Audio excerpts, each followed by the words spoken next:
you'll be able to like read or look away or study what's out your window while I do this.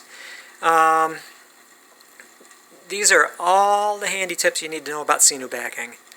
The first one is you have to prepare your back, either with a hacksaw or 50 grit sandpaper, making a swipe lengthwise down there to scar up the back so the glue can soak in. Then you want to size it, but only after you degrease it. Sorry about that. You can put your beautiful bow into the shower and scrub it with detergent. Don't worry that it's going to get the wood wet, because after you Sinew back it, it's got to sit for about a month, so it'll have plenty of chance to do that. I use Red Devil Iron water, which again, I do not recommend because it is a very dangerous way to do it. Now that it's degreased, then you're going to size it. I use hide glue or Sinew glue I make. Fish bladder glue works well. And what you want to do is start out with varying thicknesses of the glue mixture. I start out, the first layer is very thin, almost like water. Put it on there, let it soak in a little bit, let it dry a bit. Then slightly thicker, and then slightly thicker, building up layers until it's somewhat shiny, and if you wet the tip of your finger and touch the bow and it sticks, it's been sized enough. So now you're going to start the Sinew back process. I do multiple layers.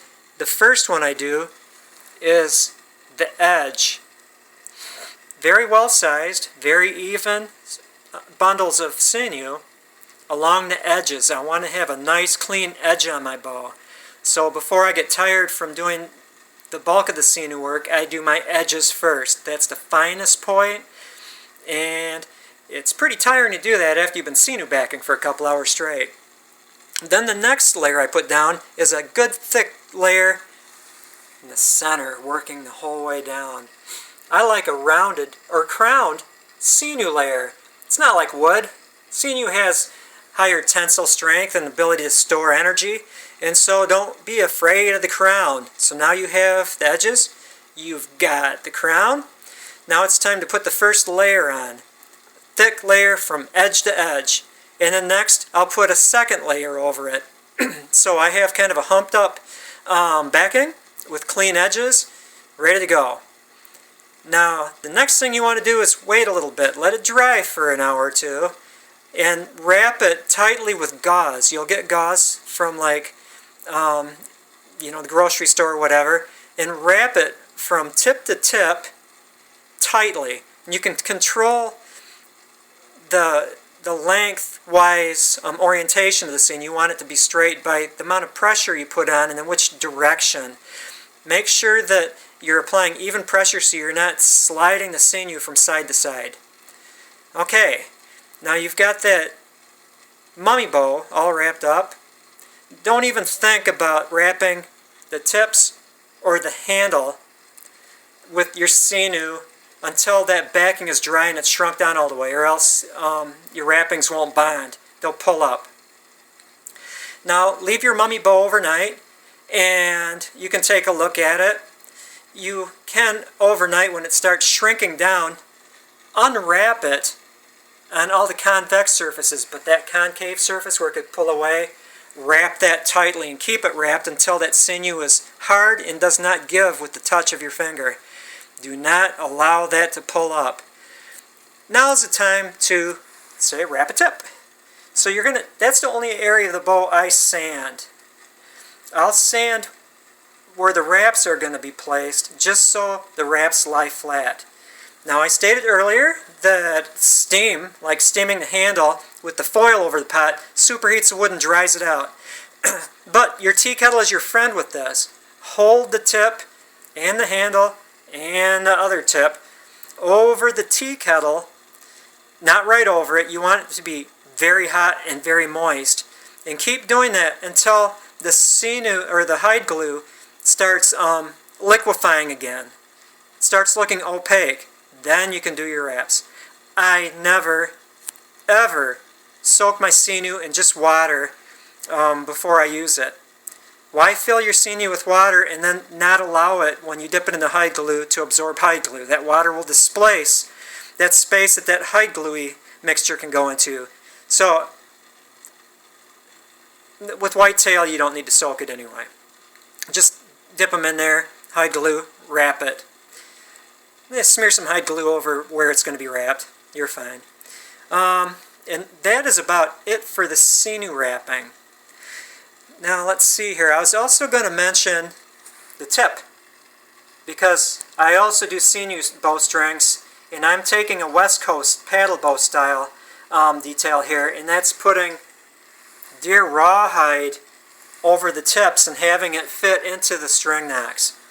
Okay, again, if you're going to be using deer rawhide for tip wraps, you have to sand it down. Get a sheet of deer rawhide or goat rawhide, something like that. Squirrel rawhide would work. With deer and goat, you have to sand it to make it thinner. Thinner is good. And rough cut it so it'll fit the area that you want it to cover on the tips. And don't soak it in water. Soak it in a hide glue mixture and let it soften up and get pliable in that hide glue mixture, so it'll be sticky when it gets applied and it'll bond well. So you soaked it, and you don't need to soak hides or rawhide overnight like a lot of people do in their backing bows. You just need to soak it for maybe half an hour to an hour. It'll be pliable enough, get some stretch, and wrap it around the tips. Wrap string or something around it, because you want the edges in the overlap like that to stick down nicely. And then here's the final trick to that. You want the bowstring, or you want that rawhide to fit tightly into the nocks, the grooves, the string grooves. So string the bow lightly after the rawhide has been wrapped and everything. Leave room for the string to be in there. And that way, as it dries, the string will force its way into the string grooves, and it'll be beautiful, and it'll protect your Sinew bowstrings, or else just look tricky so you can impress your friends and family. Now this little bow, oh, look at that beautiful woodwork. Ooh, Northern Plains horse bow. Beautifully purposely designed for hunting bison. They're a bit bigger than deer. So like a bow of hunting weight in this style, this little 50-incher, is definitely huntable. Hunting quality. Yes, it was made from a board bow, or board, but it's still beautiful wood bow. It'll take 8 tendons, because I go through so many. That's $24, my cost for tendons. Then it takes about a 5-hour process for me to process them into usable fibers. And then I apply them, and then I fuss with the bow, and I wait, and I wrap the tips in the handle, another tip, and then I test shoot it, final tiller it. A lot of effort goes into it, but I want to be able to sell a number of these, and I'm going to balance it with the cost. And so I will be offering my fabulous, totally hunt-worthy bows. Even though it's 48, 50-incher, they'll vary between 48 and 50 inches, you can still get an anchored draw, an anchored 24-inch draw with these things. And so they are usable by people that don't feel comfortable shooting anchorless. 150 bucks. At this point in time, I believe I can offer it, and I've got a pretty good judge on how long it takes, so there's going to be no surprises in producing these things.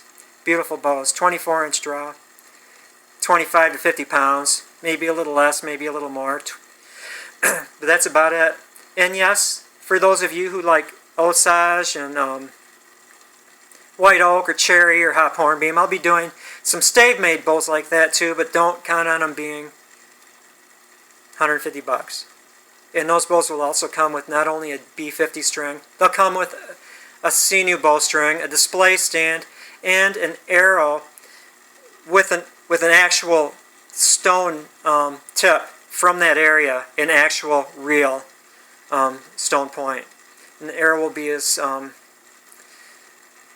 accurate as a model, made out of the right materials, dogwood, what have you, river cane, hardwood foreshaft. I use Sinew for fletching. Anyway, that's it.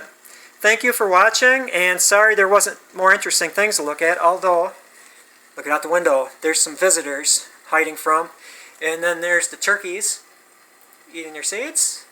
Have a beautiful day, everyone.